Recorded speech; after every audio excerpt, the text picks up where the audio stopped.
important topic from the waste management, that is the types of wastage.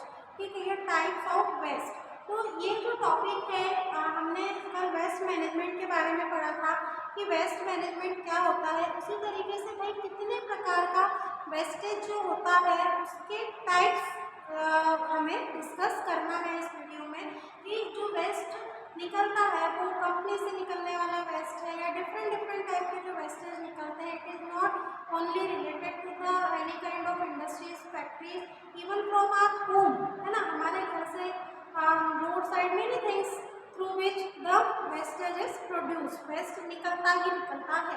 तो उन types of wastage को हमको क्या करना है, डिस्कस करना है। तो हर तरीके के जो वेस्टेज होते हैं वो किन कैटेगरी से बिलोंग करते हैं, this things we have to discuss. First type के होते हैं बायोडिग्रेडेबल वेस्ट। अब ये जो बायोडिग्रेडेबल वेस्ट होते हैं इसमें सिंपल सी बात ये है कि जो क्या हो जाते हैं, डिग्रेड हो जाते हैं या जिनका पूर्ण तरह से क्या हो जाता है, क्षय हो जाता है, उनको हम कहते हैं बायोडिग्रेडेबल प्रोडक्ट्स। जो क्या होता है, सॉइल में डिजॉल्व हो जाते हैं, पानी में डिजॉल्व हो जाते हैं, मिट्टी में मिल जाते हैं, उनको हम क्या बोलते हैं, बायोडिग्रेडेबल प्रोडक्ट्स, सॉरी वेस्टेज हम उनको बोलते हैं। तो बायोडिग्रेडेबल प्रोडक्ट सॉरी वेस्टेज क्या क्या होते हैं तो देखो जरा, from plant and animal resources. अगर प्लांट से निकलने वाला लकड़ियाँ हैं या पत्तियाँ गिर गई हैं तो जो प्लांट से निकलने वाला है और जो एनिमल के रिसोर्सेज है, एनिमल से निकलने वाला जो वेस्टेज है, it is coming to the category of biodegradable wastage. Next होता है म्युनिसिपल वेस्ट। अभी म्युनिसिपल वेस्ट में क्या होता है तो भैया green waste, food waste, paper waste and the also biodegradable waste. तो म्युनिसिपल से निकलने वाले जो वेस्ट हो गए कि भैया ग्रीन, आप अगर गीला कचरा सूखा कचरा समझते हैं तो this is known as the green waste. फिर फूड वेस्ट, खाने से निकलने वाला फ्रूट्स, हम अगर पील करके, अगर हम सेब पील करके खा रहे हैं तो जो सेब का छिलका है ना, तो इट इज फूड। हम सब्जियों को छील लेते हैं या कुछ सब्जियां खराब हो जाती हैं, हम उन्हें फेंक देते हैं तो फूड वेस्ट, या बचा हुआ खाना प्लेट में हम छोड़ दे रहे हैं तो वो फूड वेस्ट। पेपर वेस्ट, कई बार न्यूज़पेपर हमने पढ़ा, रद्दी में हम उसको क्या कर देते हैं, बेच देते हैं, तो वो पेपर वेस्टेज हो गया। तो ये सारी क्या होगी, बायोडिग्रेडेबल। इन चीज़ों को वापस से रिसाइकल किया जा सकता है। लास्ट है also include human waste, manure and the sewage. ये सारी वो चीज़ें हैं जो कि बायोडिग्रेडेबल वेस्ट का क्या है, हिस्सा है। फर्स्ट हो गया। सेकेंड समझ लो नॉन डिग्रेडेबल वेस्ट, जो किसी भी कंडीशन में डिग्रेडेबल नहीं होता है, जो कचरा जो वेस्टेज डिग्रेडेबल नहीं है वो क्या क्या है, लिखा हुआ भी है, can not be broken by other living organism, है ना, जिसको किसी भी अदर लिविंग ऑर्गेनिज्म के थ्रू क्या नहीं किया जाता है, ब्रेक नहीं किया जा सकता। It can't be broken by others. Like not capable of degradation, जो जिसका वापस से रिसाइकल पॉसिबल नहीं है, उसको हम क्या बोलते हैं, non degradable. Plastic, metal and glass, इसके क्या उदाहरण है, प्लास्टिक, पॉलिथीन बैग है आजकल आपको पता है, या जो प्लास्टिक का हम यूज़ करते हैं, this is also made up by the plastic, है ना, वाटर बॉटल प्लास्टिक का यूज़ करते हैं। Many things is available in the form of plastic. बहुत सारी चीज़ें हमारे घर में होती हैं जो प्लास्टिक की बनी हुई होती हैं। तो ये जो सपोज चेयर है प्लास्टिक का, टूट गया, आप टूटने के बाद आपने तो उसको फेंक दिया, लेकिन वो प्लास्टिक डिग्रेडेबल नहीं होता है, उसका किसी भी तरीके से डिग्रेड नहीं किया जा सकता है। हाँ, आप उसको मशीनरी में डालकर तोड़ कर चूरा कर सकते हैं, लेकिन वो डिग्रेडेबल फिर भी नहीं होगा। बहुत जब प्लास्टिक का जब ये प्लास्टिक से रिलेटेड कहें कि क्रांति हुई थी किस तरीके की कि बहुत चीप रेट में प्रोडक्ट्स प्लास्टिक के बनकर उपलब्ध होने लगे थे, तब तो इसको बहुत बड़ा एक अचीवमेंट माना गया था। लेकिन तब ये सोचा नहीं गया था कि ये एक ऐसा प्रोडक्ट बन गया है जिसका वापस से पुनः चक्रण जो है वो संभव नहीं है ना।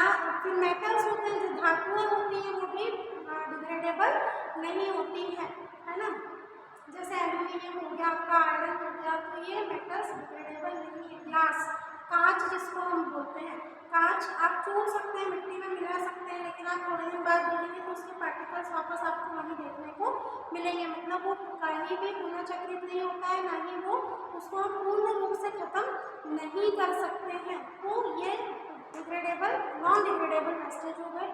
Also include dangerous chemicals and toxins, ठीक है, कुछ केमिकल्स, कुछ रसायन ऐसे होते हैं जिनका डिग्रेड नहीं होते हैं, कुछ टॉक्सिन्स ऐसे होते हैं जो किसी भी कंडीशन में क्या नहीं होते हैं, डिग्रेडेबल नहीं होते हैं। तो ऐसे जितने भी रसायन होते हैं, ऐसे जितने भी केमिकल्स होते हैं, वो सभी नॉन डिग्रेडेबल वेस्टेज की कैटेगरी में आते हैं। अगला कौन सा वेस्ट है, देखो बायोमेडिकल वेस्ट। बायोमेडिकल वेस्ट बोले तो जो भी मेडिसिन होती है, जो भी ड्रग्स होती हैं, दवाइयाँ जो होती हैं, अगर वो एक्सपायर्ड हो गई है तो वो कौन सा क्या कहलाएगा, वो कहलाएगा आपका बायोमेडिकल वेस्ट। वो पूरा की पूरा आप ही घर से फेंक देते होंगे। अगर एक्सपायर्ड टेबलेट्स होती हैं या सिरप्स होते हैं, अगर वो एक्सपायरी डेट निकल गई है तो आप उनको फेंक देते हैं।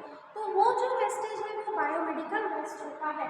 या कुछ सर्जिकल ड्रेसिंग्स होती हैं, पट्टा बंधा हुआ है, उसको निकाल के आपने फेंक दिया है ना, तो वो भी बायोमेडिकल वेस्टेज की कैटेगरी में आएगा। नेक्स्ट है आपका कंस्ट्रक्शन वेस्ट। कंस्ट्रक्शन वेस्ट क्या होता है कि जब भी किसी भी बिल्डिंग, रोड, सड़क है ना, बड़ी बड़ी इमारतों का जब कंस्ट्रक्शन किया जाता है, निर्माण किया जाता है, तो उनसे भी कुछ चीज़ें वेस्टेज के तौर पर निकलती हैं। वो वेस्टेज क्या होता है, जैसे metal roads, bricks, cement, concrete, roofing materials है ना, सीमेंट हो गया, ईंट हो गया, और उसके लिए छत डालने के लिए जो भी मटेरियल्स आता है वो, फिर कंक्रीट बोले तो गिट्टी और जो माल को मिलाकर कंक्रीट तैयार सीमेंट के साथ किया जाता है ना। ब्रिक्स हो गई, मेटल रोड्स हो गए है ना, मेटल की जो बड़ी बड़ी रॉड्स होती है, रॉड समझते हैं ना, छड़े जिसको बोलते हैं है ना, जैसे सरिया हम लगा रहे हैं, तो they all are come into the construction waste. छोटे छोटे टुकड़े निकल जाते हैं, उनको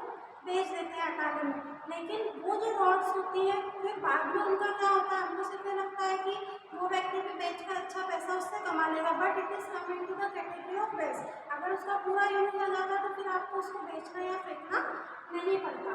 फिर digging activities, example telephone, electricity, drainage, ये सारी चीज़ें भी काम में आती हैं, आपकी कंस्ट्रक्शन वेस्टेज में आती है। नेक्स्ट फिफ्थ वेस्टेज क्या है, इंडस्ट्रियल सॉलिड वेस्ट। अब सॉलिड वेस्ट क्या, कठोर, जिसका डिग्रेडेशन कई बार क्या नहीं होता, पुनः चक्रण, रिसाइकलिंग जिसकी संभव नहीं होती है। अगर सॉलिड है, देखो अगर स्मोक है तो हवा में मिल गए, गंदा पानी है तो सीवरेज के थ्रू उनको कई नदियों नालों में बहा दिया गया है। लेकिन सॉलिड वेस्ट क्या होता है ये समझ लो। Example garment factories, godown, textile और वेरियस काइंड्स, जो टेक्सटाइल कंपनीज होती हैं, कपड़े जहाँ पर बनते हैं, जहाँ क्लॉथ्स की मैन्युफैक्चरिंग की जाती है, तो अब उससे जो निकलने वाला वेस्ट है, छोटे छोटे कटिंग होकर, या डाइज जो नेचुरल डाइज का यूज़ नहीं करके कपड़ों के रंग रोगन के लिए जो केमिकल कलर्स का यूज़ किया जाता है, तो बाद में थोड़ा बहुत जब वो बच जाते होंगे या खराब हो जाते होंगे तो उनको डंप कर दिया जाता है, उनको फेंक दिया जाता है ना। तो ये जो वेस्टेज होता है ये इंडस्ट्रियल सॉलिड वेस्ट के अंतर्गत आता है। और लास्ट है हमारा सेवर। सेवर क्या होता है, remove from sewerage left on the road side. जो रोड साइड सीवरेज आपको कनेक्शन कर दिए गए हैं हमारे यहाँ है ना, लेकिन कई बार हम देखते हैं कि रोड साइड कई बार गंदगी, नालियों को साफ करके रोड पर उनको रख दिया जाता है। तो ये जो वेस्टेज है, ये जो सीवरेज से निकलने वाला कचरा है, नालियों से, नदियों से, तालाबों से जो निकलने वाला ये गंदा कचरा है, it should always be remove from the road side, या कहीं भी जहाँ पर वो पड़ा हुआ रहता है उस सीवरेज को क्या करना, क्लीन करना, उसको क्लियर करना, उसको रिमूव कर देना है ना। तो this all things are come into the types of wastage. अभी हमने इतने सारे टाइप्स ऑफ वेस्टेज पढ़ा था और उनको मालूम पड़ा कि भाई ये किस तरीके का वेस्टेज है और ये किस तरीके का वेस्टेज है।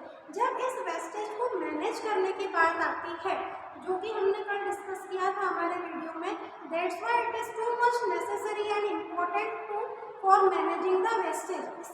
इसीलिए ये बहुत जरूरी हो जाता है कि इतने डिफरेंट टाइप के वेस्टेज होते हैं है ना। ये सब हमने नाम से सुने तो हमें पता चले कि भाई अच्छा ये भी वेस्टेज का एक प्रकार है, कि ये जो मेरे घर से निकला हुआ सीमेंट ब्रिक बचा हुआ है ये कंक्रीट वेस्टेज है ना। या मेरे घर से जो एक्सपायर्ड मेडिकल मेडिसिन निकली, साइरप्स निकले, टेबलेट्स निकली, ये बायोमेडिकल वेस्ट होता है। ठीक है, फिर अगर मेटल से प्लास्टिक है जो हमने फेंक दिया था या हमारी रूफ पर पड़ा हुआ है तो वो क्या है, नॉन डिग्रेडेबल वेस्ट है।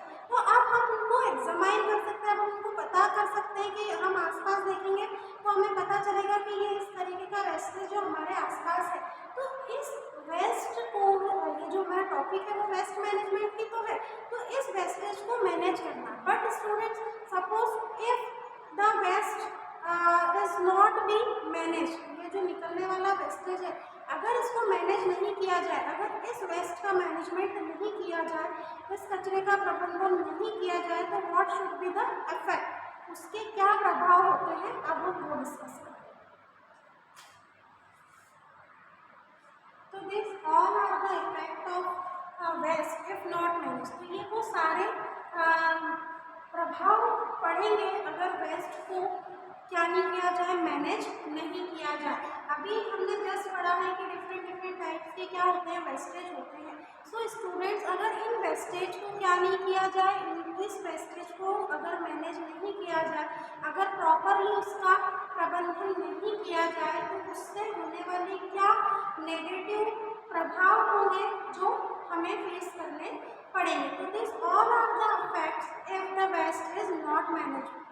First is the effect on health. सबसे पहले अगर इस वेस्टेज का मैनेजमेंट नहीं किया जाएगा तो it will be too much dangerous and harmful for our health. हमारे हेल्थ के लिए, हमारे स्वास्थ्य के लिए सबसे ज़्यादा नेगेटिव इम्पैक्ट उसका पड़ेगा अगर उस वेस्ट को क्या नहीं किया जाएगा, मैनेज नहीं किया जाएगा। इसीलिए आजकल बहुत ज़्यादा जोर दिया जाता है, ध्यान दिया जाता है कि भाई इस तरीके का जो कचरा होता है वो अलग अलग डालें। अपने जैसे कि हम टीवी पे एडवर्टीजमेंट भी देख सकते हैं कि एक छोटा बच्चा है वो बकेट में बैठ गया है, बकेट में से बाहर ही नहीं निकल रहा है, आसपास बहुत सारे लोग जो है वो जमा हो गए हैं कि भाई छोटू बकेट से बाहर क्यों नहीं निकल रहा है। तो उसका रिप्लाई आता है कि आप अलग अलग टाइप का कचरा अलग अलग नहीं डालते तो मेरा फ्यूचर का क्या होगा, तो मैं अपने आप को सेव कर रहा हूँ, लाइक भाई इस तरीके से वो कुछ कहता है। तो डियर स्टूडेंट्स, लाइक दैट उसी तरह अगर आज हम वेस्ट को मैनेज नहीं करेंगे, अगर हम उसको प्रॉपर ध्यान नहीं रखेंगे उस वेस्टेज का, या जो जैसा चल रहा है वैसा चलने देंगे, तो सबसे पहले उसका नेगेटिव इम्पैक्ट हम पे और हमारे आने वाली जो जनरेशन है, जो नेक्स्ट जो पीढ़ियाँ होंगी उनके लिए वो बहुत ज़्यादा क्या घातक सिद्ध होगा। नेक्स्ट है affect our social economic condition, जिसके साथ ही साथ हमारे सामाजिक और आर्थिक, है ना, कंडीशन पर, स्थिति पर भी उसका क्या पड़ता है, प्रभाव पड़ता है। क्योंकि जब वेस्टेज निकलता है तो आपने कभी सोचा है कि ये वही वेस्टेज है जो यूज किए हुए प्रोडक्ट में से निकल रहा है।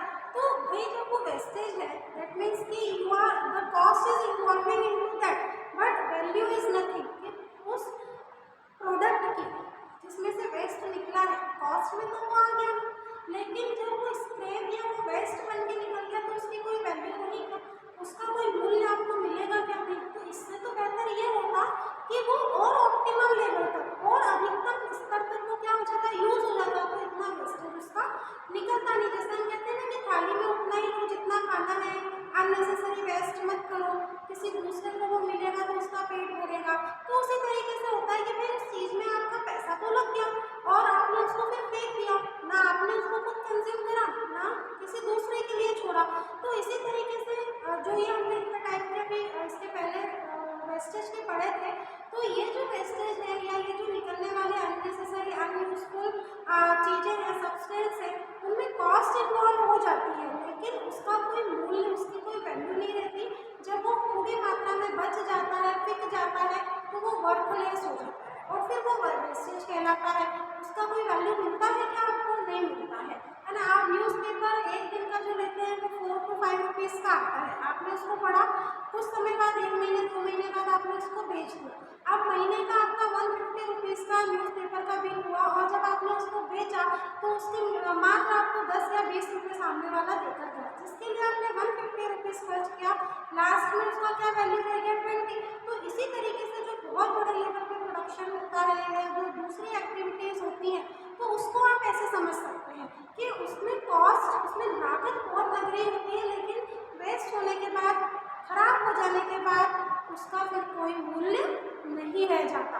तो it is affected to our social economic condition. तो उसके नेगेटिव इफेक्ट हमारे समाज पर और आर्थिक स्थितियों पर भी पड़ते हैं कि भाई आपने 1 लाख का रॉ मटेरियल खरीदा, 1 लाख के रॉ मटेरियल के बाद उससे जो भी आपका क्या निकला, आउटपुट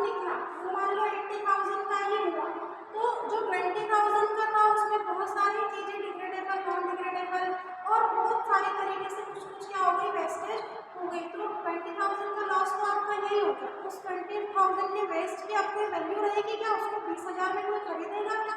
नहीं खरीदेगा। इससे अच्छा तो आप उसको अधिकतम लेवल पर यूज़ कर लेते, तो जो आपकी इकोनॉमिक कंडीशन होती है उसको 20,000 का लॉस नहीं लगता, है ना।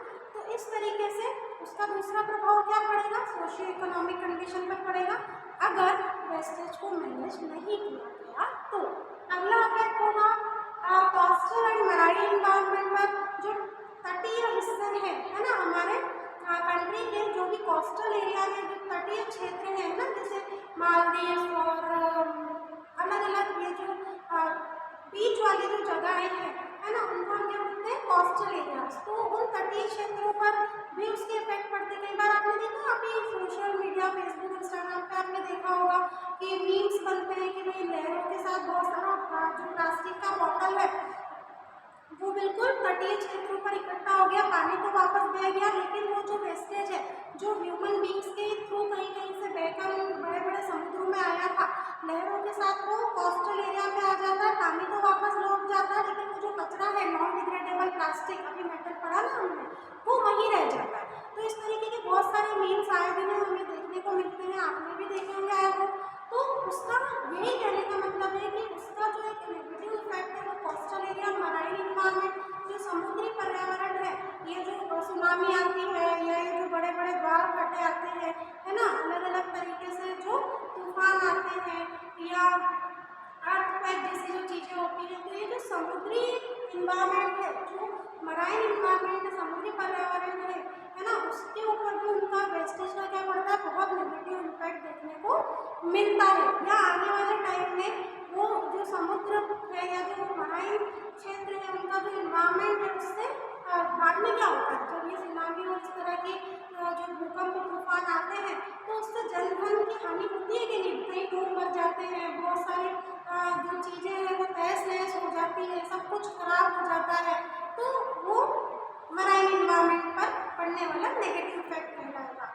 अब जब वेस्ट को मैनेज नहीं किया गया तब नेक्स्ट होता है अफेक्ट आवर क्लाइमेट। जो हमारा सराउंड है, जो हमारा क्लाइमेट है, उसके ऊपर भी उसका क्या पड़ता है, नेगेटिव इम्पैक्ट पड़ता है अगर वेस्टेज को प्रॉपरली क्या नहीं किया जाए, मैनेज नहीं किया जाए। तो हम देखते हैं कि दिल्ली की जो एयर है वो काफ़ी ज़्यादा पॉल्यूट हो जाती है। एनसीआर में पढ़ने को, न्यूज़पेपर में, फेसबुक पे हमको देखने को मिलता है कि लोगों को ब्रीथिंग में, सांस लेने में बहुत परेशानी हो रही है। तो क्योंकि ये कंडीशन अभी हमको फेस नहीं करनी पड़ रही जहाँ पर हम रह रहे हैं, लेकिन सपोज अगर हम वहाँ रहते हैं तो सोचो कि हमारी हेल्थ के लिए वो कितना डेंजरस था। तो क्या दिल्ली में रह रहे लोग ह्यूमन बींग्स नहीं है, उस पर कोई उनका इफेक्ट नहीं पड़ रहा होगा क्या? जब कोई चीज़ हम तक आती है, जब हम उसको महसूस करते हैं, तब हमें पता चलता है कि वाकई ये बहुत ज़्यादा डेंजरस है। तो इसी तरीके से उसका जो नेगेटिव इफेक्ट है, क्योंकि बड़ी बड़ी इंडस्ट्रीज है, बहुत पब्लिक है दिल्ली में, बहुत ज़्यादा जनसंख्या है, सभी लोग लगभग अपने व्हीकल से एक जगह से दूसरी जगह जाते हैं, गाड़ियों से निकलने वाला धुआं, इंडस्ट्री से निकलने वाला स्मोक, ये सारी चीज़ें पर्यावरण को, वहाँ के क्लाइमेट को क्या कर रहा है, नेगेटिवली अफेक्ट कर रहा है, जिससे धीरे धीरे देखने को मिल रहा है कि कितने हानिकारक प्रभाव ह्यूमन बींग्स पर क्या कहेंगे, मानव पर, जानवरों पर मिल रहे हैं देखने को। फिर नेक्स्ट होता है राइज इन ग्लोबल टेम्परेचर। अब ग्लोबल टेम्परेचर बढ़ता है, मैंने पहले भी आपको बताया था कि जो ग्लेशियर है ना, जो बड़े बड़े हिमालय और जो बड़े बड़े माउंटेन रेंज है जहाँ पर बर्फ जमा होता है, इतना ज़्यादा गर्म टेम्परेचर होने से, जहाँ पर हमेशा बर्फ जमी रहती थी, आप सपोज वो भी पिघल पिघल कर अगर समुद्रों में बह रही है, तो वहाँ का जो टेम्परेचर बढ़ेगा, तो धीरे धीरे अगर ग्लेशियर पिघल जाएगा तो फिर आप टेम्परेचर मेंटेन कैसे करेंगे, है ना। उससे तो जो वाटर लेवल है समुद्र का वो बढ़ेगा, लेकिन उससे ग्लोबल टेम्परेचर में अभी देखो अप्रैल में क्या हाल है ना, इतना ज़्यादा टेम्परेचर बढ़ा हुआ है। क्यों? क्योंकि पेड़ों की कटाई हो रही है, चीज़ें, रिसोर्सेज, जो प्राकृतिक संसाधन है उनका अच्छे से यूज़ नहीं किया जा रहा है। तो सारे नेगेटिव इम्पैक्ट अभी आज कल और आने वाली जनरेशन को देखने को मिलेंगे, अभी मिल जाएंगे कुछ दिनों में ही। तो क्यों ना ये चीज़ों पर रोक लगाई जाए, इन चीज़ों को प्रॉपरली मैनेज किया जाए। Last rise in sea level, मैंने कहा कि ग्लेशियर पिघल रहा है,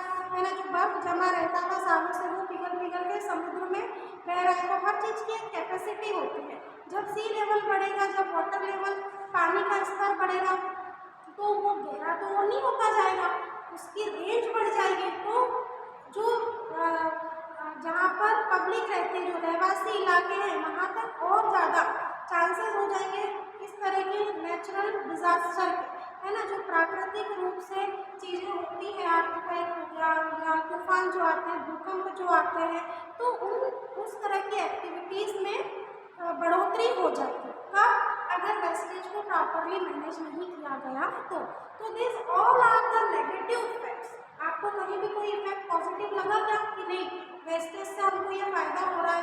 कहीं नहीं दिखा, आपको कहीं नहीं लिखा हुआ है कि भैया वेस्टेज से ये फायदा है, बल्कि सारे नेगेटिव इफेक्ट ही हो रहे हैं, सारे नेगेटिव इफेक्ट ही पड़ रहे हैं। वो हमारी हेल्थ के ऊपर हो, वो हमारे इन्वायरमेंट के ऊपर हो, या हमसे जुड़े हुए किसी भी क्षेत्र में हो, सारे नेगेटिव इफेक्ट हमको देखने को मिल रहे हैं। तो we all should have to manage the waste properly, और मैनेज करने से तो अच्छा है कि हम वेस्टेज पहले ही रोक दें, तो ज़्यादा मैनेज नहीं करना पड़ेगा। एक लेवल तक, एक सीमा तक रहकर ही आपको फिर उसको मैनेज करना पड़ेगा। अगर इतना वेस्टेज होगा ही नहीं तो मैनेज करने में भी प्रॉब्लम नहीं आएगी, है ना। तो this all are the topic which is related to the waste management we have discussed. In our next video we will discuss the different types of waste management methods.